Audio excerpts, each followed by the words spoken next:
the indigenous political structures, IPs recognize highest governing bodies in every indigenous cultural communities, indigenous peoples, or IPs, or in ancestral domain. Whereas the National Commission on Indigenous Peoples provides Administrative Order Number 1 Series of 2.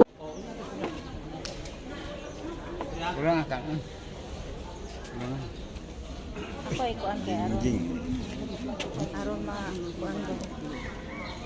Oh. Ito mo ni ang pamaagi sa pamaagi sa inani nga mga higay unong prepare ba mga Digangan ning kanon kay Ila dato iduwag. lamay kanon po dito pa. Butang ida ani iya maka butang kanon.